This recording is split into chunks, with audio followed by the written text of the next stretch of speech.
This movie has more big action set pieces than we've ever done before. Drop them! Drop them! We wanted to surprise by creating new action, more original big scenes that you've never seen before. There's a shark attack, which is one of the most entertaining sequences ever filmed for a Pirates movie.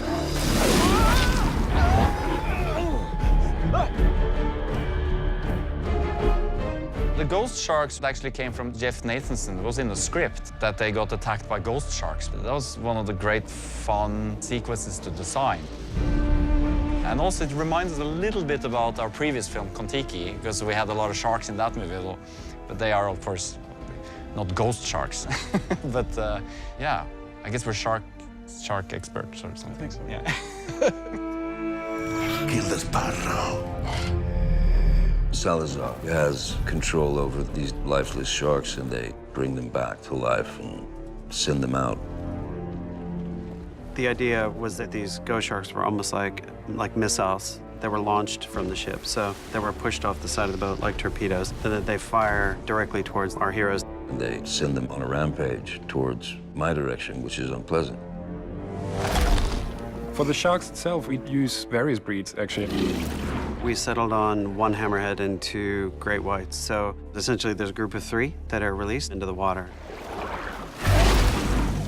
In the beginning of the design process, we wanted to kind of follow up on that, you know, decayed flesh and visible bones and skeletons, you know, as a mashup.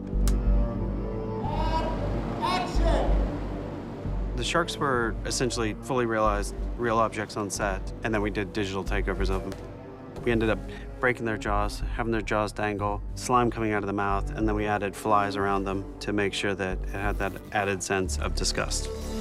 We just really wanted to combine this sort of menacing appearance to like a real, believable, convincing behavior of them underwater. We did a lot of animation studies to try to figure out how broken you can make something look and still keep it threatening. If you have a shark that's been dead and that has missing fins or broken fins and only chunks of flesh here and there, it's not going to be as elegant as a shark would be if you were to encounter it in nature. Shark! The chase with the ghost sharks, where they're pursuing the rowboat. We shot part of that in a location where we were adding the island to the background. Then we had a small water tank location with a rowboat on a gimbal for direct interaction with people in water. We then did another environment where we shot it in a blue screen stage in an interior.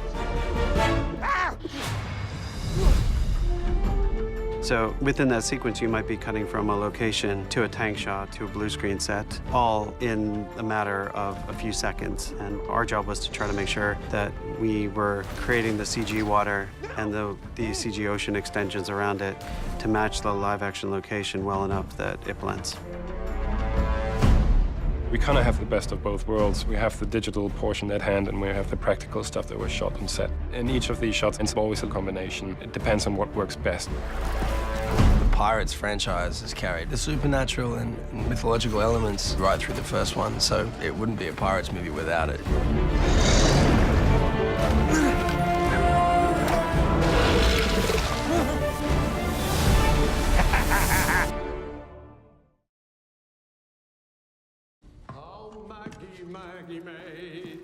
Come on, pirates, go!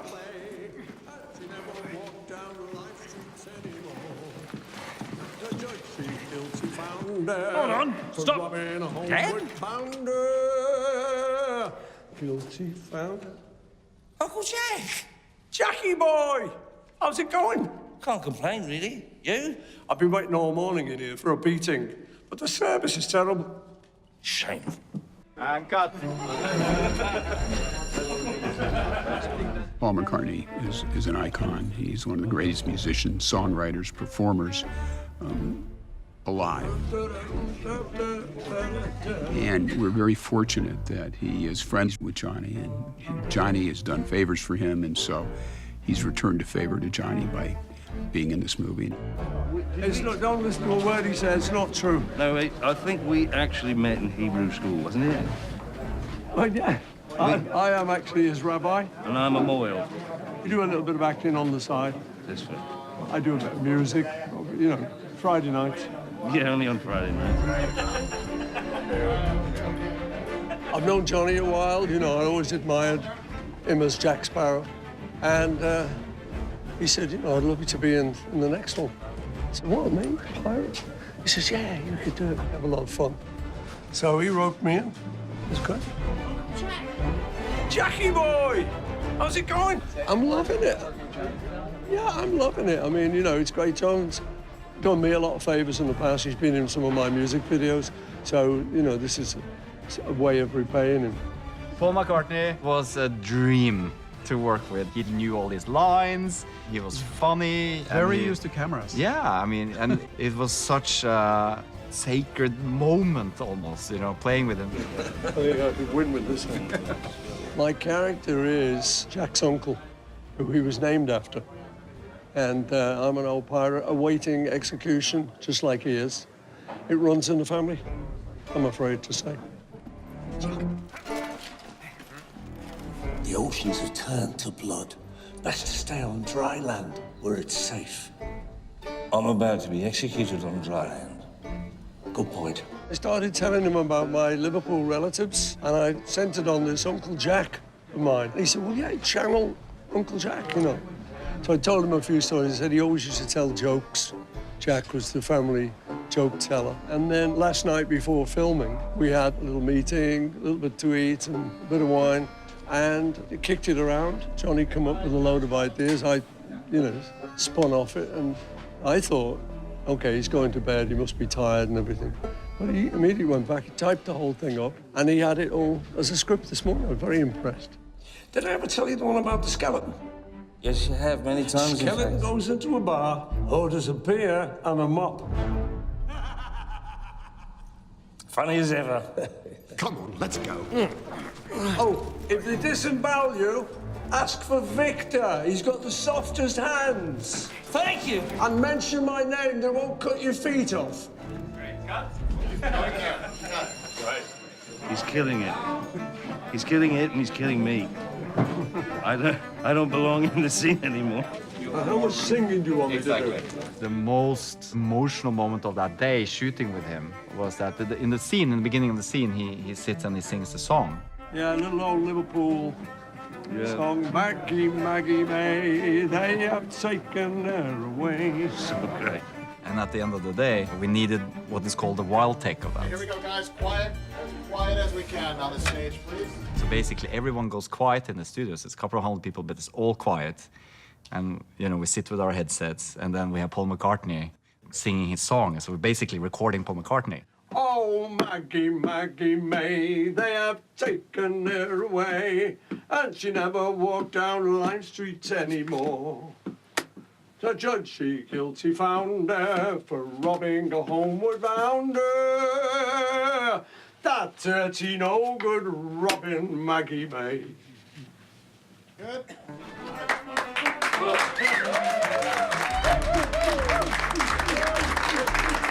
It's just part of this adventure for us as filmmakers.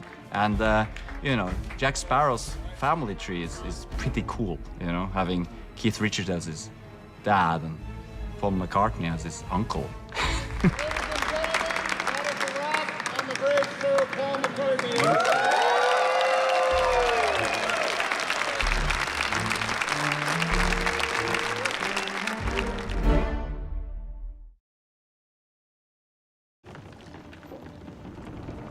Mr. Gibbs! Captain, we have our headache. Pirates of the Caribbean reminds us of the kind of movies that we grew up with. They're so funny and so inventive and so big. They are movies that made us want to become filmmakers, basically. I was 14 when the first one came out. If you wanted to go escape for a little bit, that's what you'd watch. I was also completely obsessed with Orlando Bloom when I was 14 years old, so I watched them a lot. You cheated. Pirate. When we were doing that first one, pirate movies were like the plague, you know. People ran from them, and Jerry and Gore and Johnny with Disney took a real gamble to make something spectacular out of it. Welcome to the Caribbean. I first saw the first one, I think I must have been about 13 or 14. And the moment when Geoffrey Rush is coming out of the bottom of the stairs in the boat and he says, "You better start believing in ghost stories, Miss Turner." You're in one. I love that part. And ever since then, I've dreamt of acting on a Pirates film. When we did the first film, I think everyone assumed it was a one-off. But we noticed maybe in the last week of shooting, it was suddenly called Pirates of the Caribbean, The Curse of the Black Pearl, and we all, the colon just said sequels. Take what you can. Give nothing back. The enduring quality of Pirates is certainly a great deal to do with the incredible creation that Johnny Depp came up with Jack Sparrow. You are without doubt the worst pirate I've ever heard of. But you have heard of me.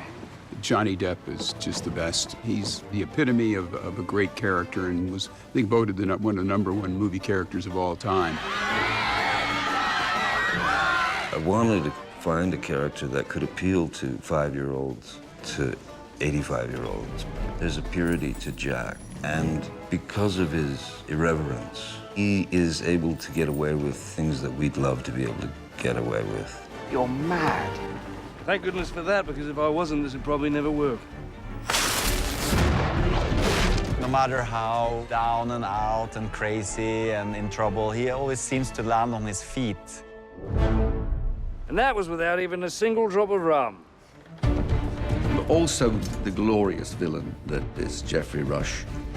Playing Barbossa, the appeal was finding something inside here or here that was so far away from my own personality. He's a ruthless old bastard, you know. All hands, fly to windward! Get cracking, you bloomin' cockroaches! The lack of consideration that pirates have for others, it's sort of a freedom I guess we wish we all had, that we weren't constrained by manners. I'm Captain Jack Sparrow. Savvy.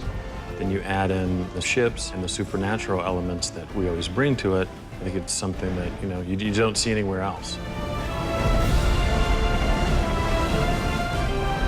You want audiences to come to a Pirates movie for the humor, humanity. It's also great storytelling with great characters.